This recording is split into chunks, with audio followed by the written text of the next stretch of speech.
So in this video we'll be finding the user accounts that have this DCSync capabilities enabled. So if you go to Active Directory users and computers, right click on this domain object, click on properties and security, and here I have already added two users, test2 and pond2, and if you scroll down, and here you can see the replicating directory changes and changes all. So this settings were enabled for this test2 user. So basically what this setting does is this user can ask for the domain controller changes. So if there are any changes to the objects, then we can fetch the data from the domain controller. So this is used for the DCSync attack, where we can fetch the hashes of the users on this domain. So this this is very important to turn this off. By default, only the enterprise administrators and normal domain administrators have this enabled. So for our lab purposes, I have added two users for this. So we will be writing a small code to find for all the domains in the current forest. So we need to fetch the current forest. So it's a forest f is equals to forest dot get current forest. So I have already added these namespaces: directory services, active directory, account management, and access control. And f dot domains gives us the all the domains in the current forest. And here you can see the return type is domain collection.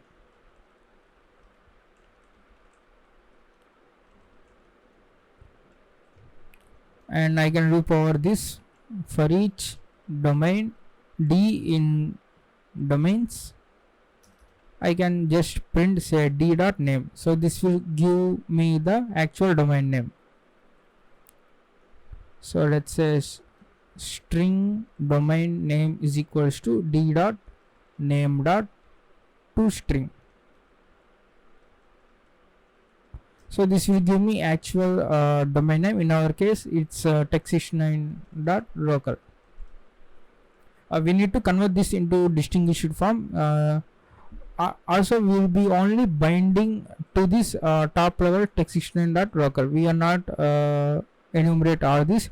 If you bind this and you can do the directory searcher.find all, it will find all of the objects underneath this texthistory9.local. So you don't need to specifically verify about particular user. You will get all the information. So we need to add the DC is equals to here and here. So let's just domain name dot split. So I'm going to split using the dot.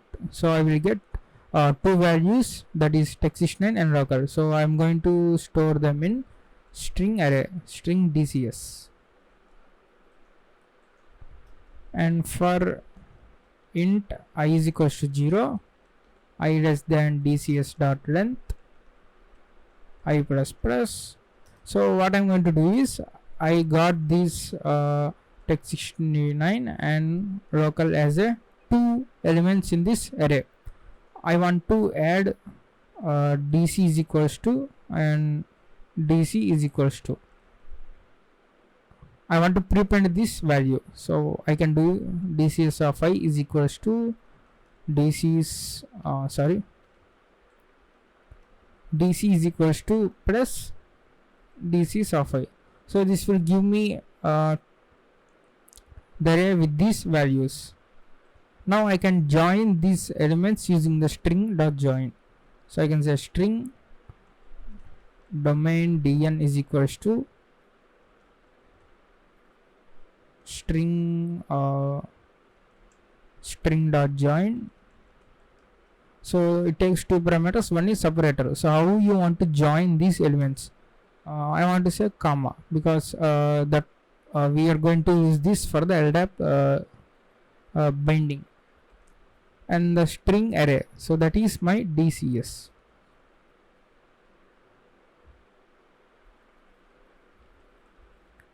So this will give me the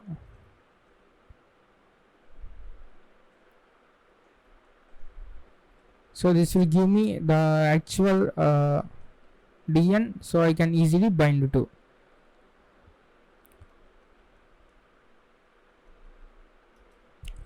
So what we're going to do is I'm going to write a function that is get DCSync users, and it takes the domain name, so string result, and we will also declare a string writer SW.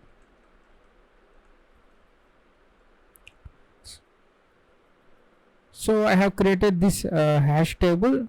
I will be explaining after we run this program. So we got the domain DN here. So let's go and say directory entry D is equals to new directory entry of LDAP plus domain DN. Now we need to say directory searcher. We are going to use this DS directory searcher object to find all the objects, new directory searcher, and DS dot search root is equals to DE. So from the root of this LDAP bind, we are going to search all the objects.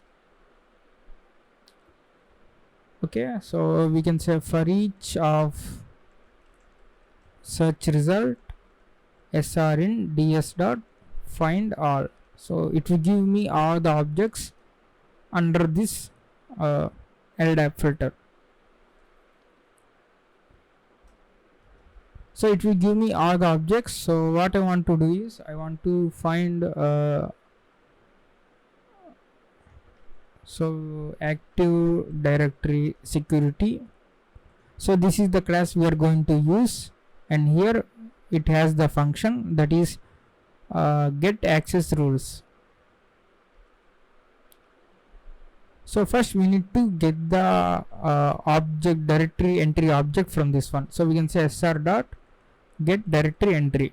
So this will give me directory entry, let's say temp, and temp dot object security. So this will give me this active directory security object. So we can say active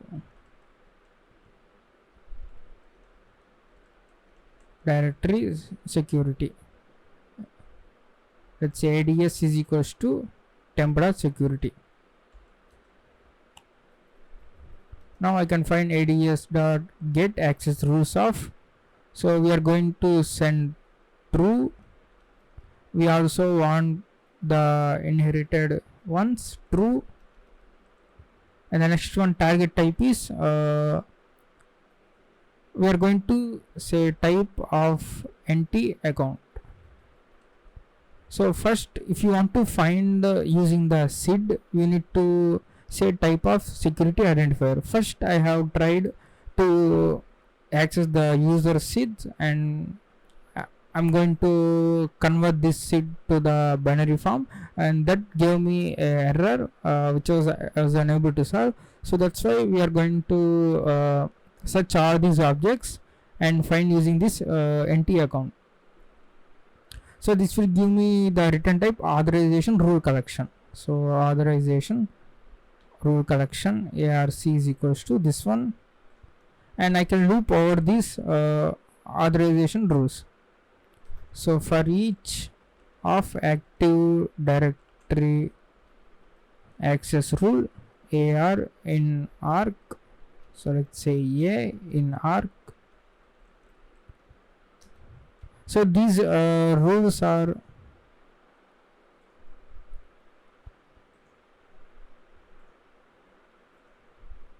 so this is an access control entry.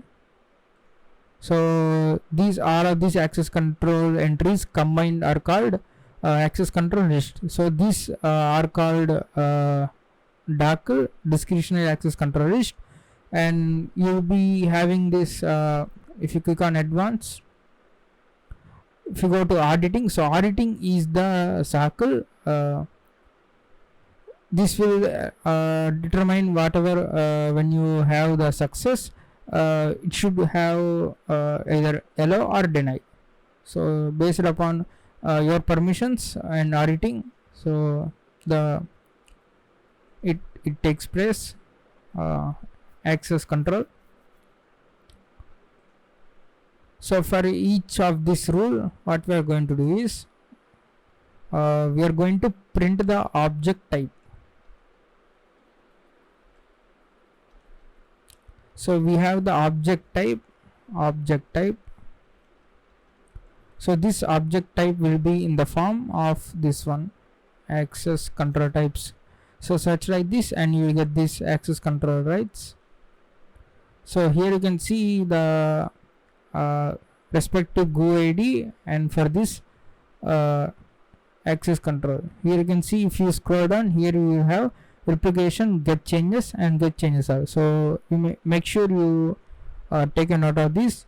We are going to enumerate all of our user objects and find if there are any users that matches this GUID. So that's why I have created a hash table. It's a simple dictionary and the key value pair.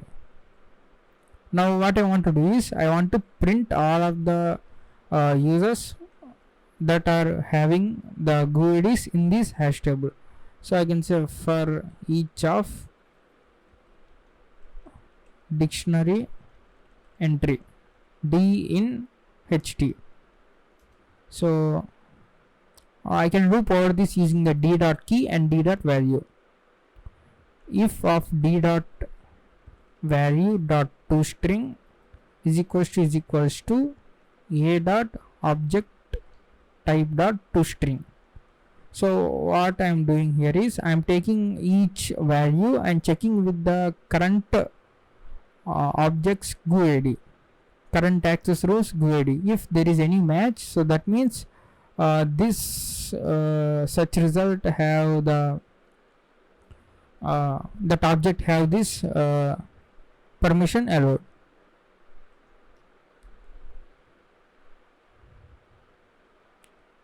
So we can say sr dot write line a dot we can first print out a dot identity reference. So this identity reference is which object have the access on this text extender local. So this is we are going to print the first sw dot write line. So next one we are going to print is a dot object type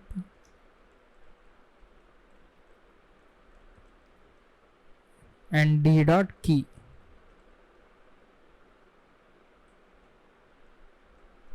So you can also print other values as well. You can also print Active Directory rights. So this will print the generic rights and write docker rights.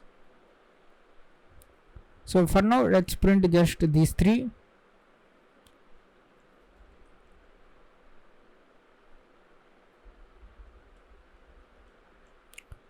Okay,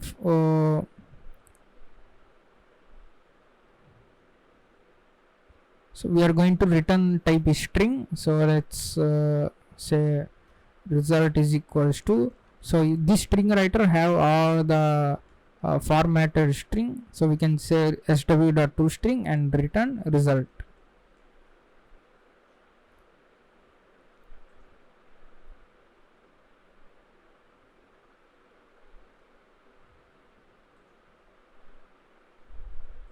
Sorry, this is string. Okay, now we have the domain DNs. So we are going to create a thread. First, before that, we are going to create an object for this class. The class name is program.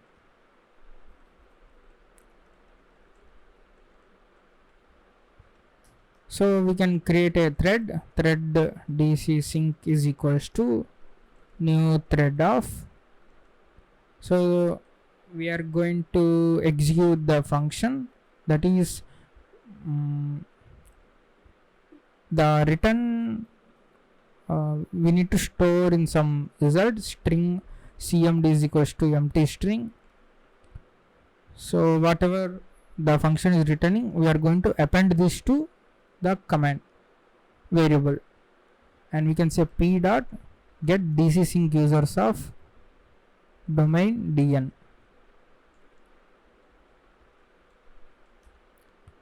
And DCSync dot start.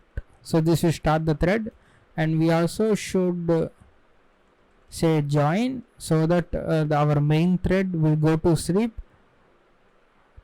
till this thread stops executing. So after completion of this thread, the main thread, our main program, gets resumed. Now we can print the we can print here.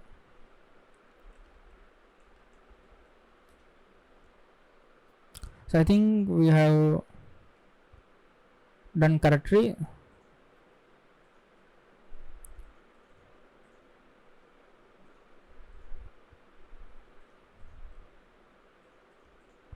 So let's go and run this one. And here we can see we got so many results. That's because we are verifying for all of the objects. We need to filter first. We need to apply the filter, that is the sr dot name. So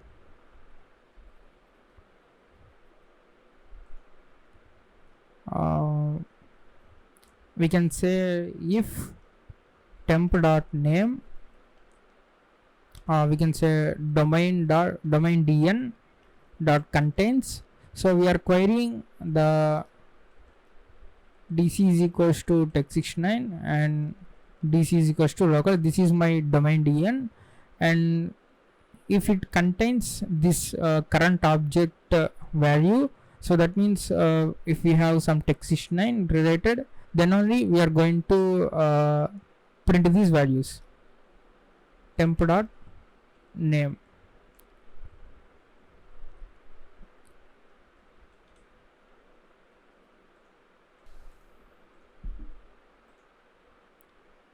So let's copy this one and paste here. Let's go and run this, and here we can see we got the enterprise domain controllers and the object QED, and here you can see domain controllers, and here you can see test2 users have these changes all and changes, and also pawn2 user. So let's go to properties. Now I'm going to untick this changes for the test2 user. So let's go and apply, and now run this one, and here we can see we do not get the result of test2 user, we only get the result of pawn2. So we can also put the try catch here. If there are any errors, we can just simply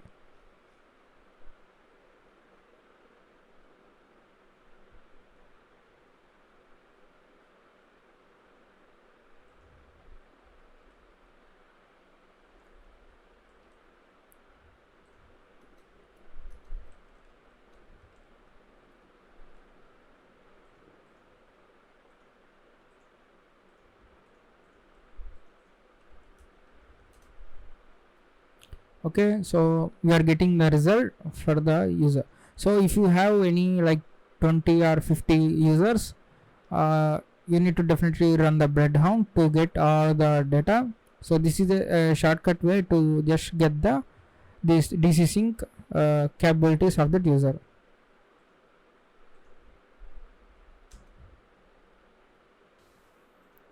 So I am on this hack the box sauna. This have this DCSync attack. So I have already got the user access using this ASREP roasting. I cracked the password, and if you run the breadhound, you need to first run the WinPiece. You will get some credentials. So that after running the breadhound, it tells that SVC loan manager have this changes all permission. So I have copied this our binary to this, and we can just host the binary.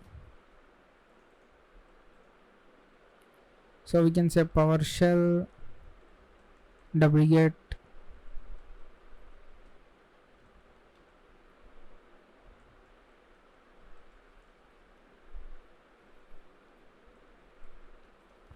DCSync.exe, and you should see the get request. And now let's go and run this one.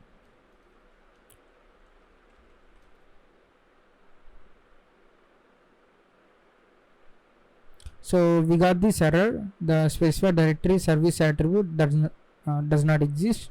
So what we are going to do is we are going to comment out few print statements.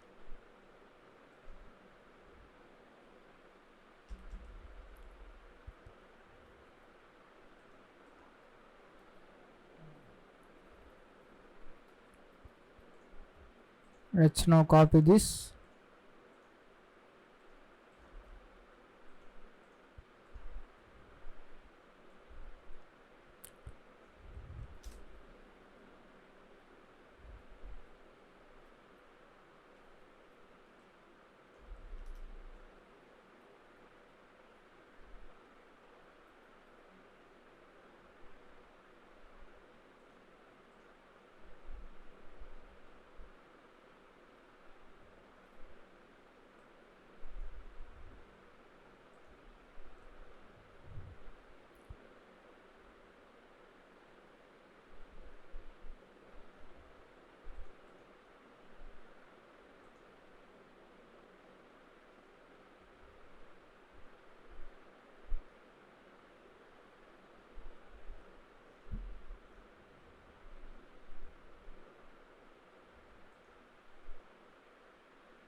So I think the object security is not available for some objects. So now let's copy this.